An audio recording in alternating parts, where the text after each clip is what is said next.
Pleasant morning, children. I hope that you are all fine. I am your biology ma'am. Today we are going to discuss the first chapter, that is crop production and management. It is very interesting that our science book has started the chapter with agriculture, and this shows the importance of the agriculture too.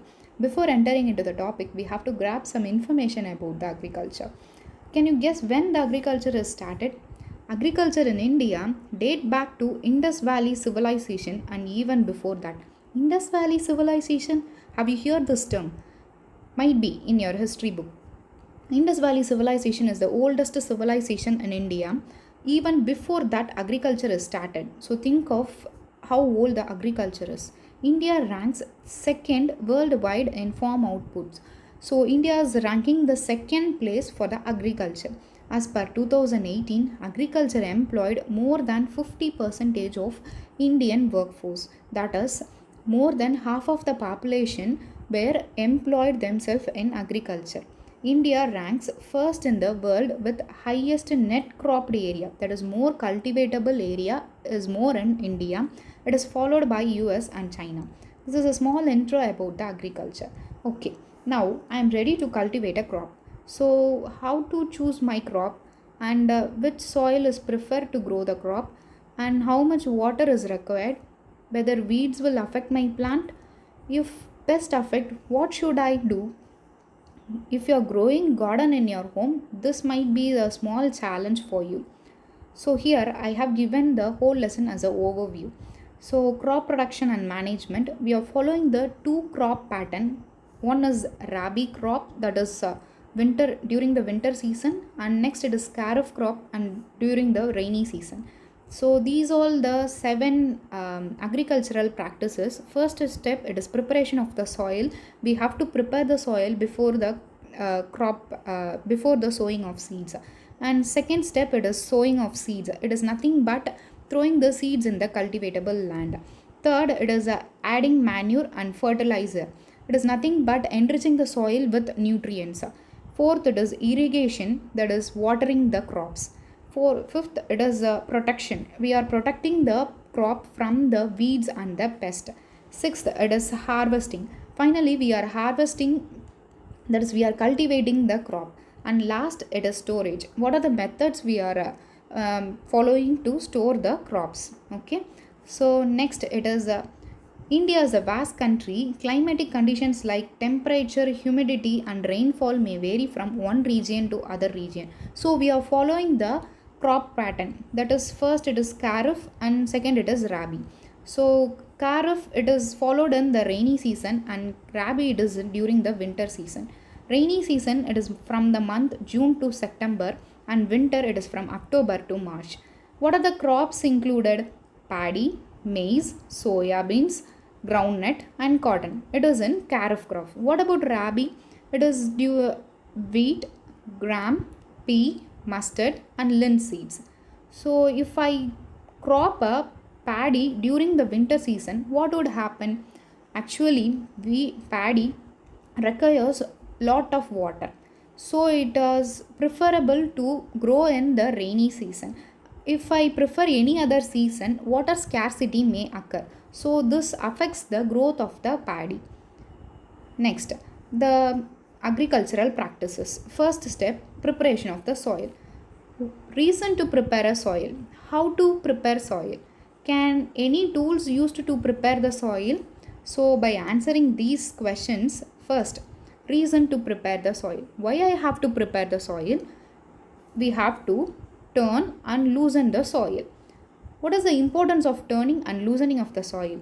If I turn the soil, that is nothing but bringing the bottom soil to the top.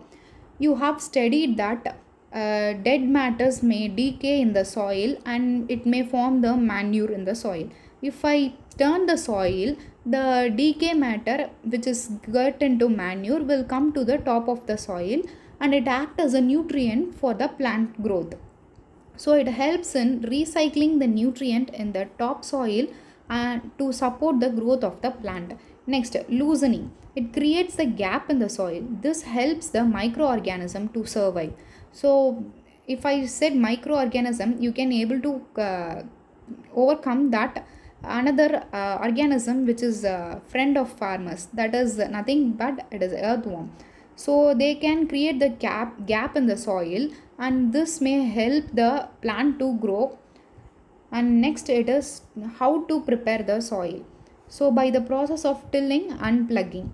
So plugging, it is nothing but loosening of the soil. If I start plugging the cultivatable land, the soils may get loosed, and some soil may get clumped and form some crumbs. That crumbs is break down into smaller particles by the leveler. So it helps to leveling the plains. Can any tools be used for plugging? Yes, of course, we are using plug. It is a traditional tool which is used. Here I have given the picture. It is a long wooden thing, that is a plug shaft. It is the plug shaft which is connected to the plug share. This plug share pierces the soil and it start moving. It start plugging the cultivatable land. And this plug shaft other end, it is connected to beam. This beam is carried by the cows which runs the plug. Okay, this is the traditional method, and this is done manually, which takes more time. Then next it is hoe. Hoe, it is same as such like plug. It also plugs the land. Here you may see the bend plate which helps to loose the soil, and this also helps in removing the weed. The modern method is cultivator, which saves the time and the manual power.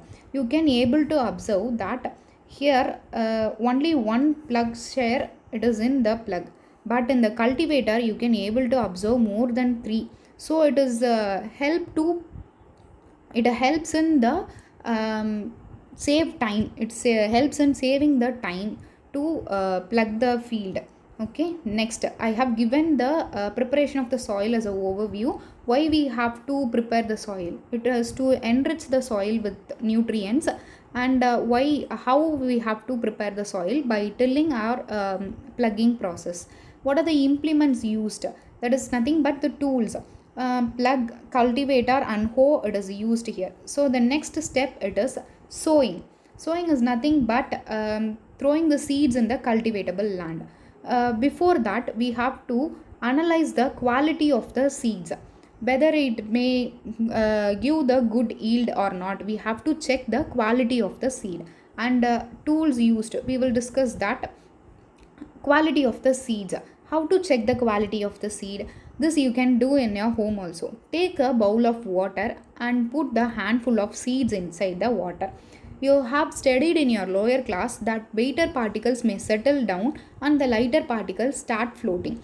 So in this also you can able to observe that heavier particles will settle down and the lighter particles which floats on the water.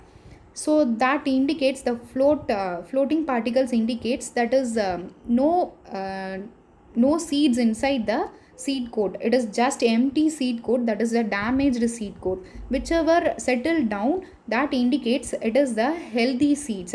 These seeds are required for cultivation. So this is required for the sowings. Next it is tools used for sowing.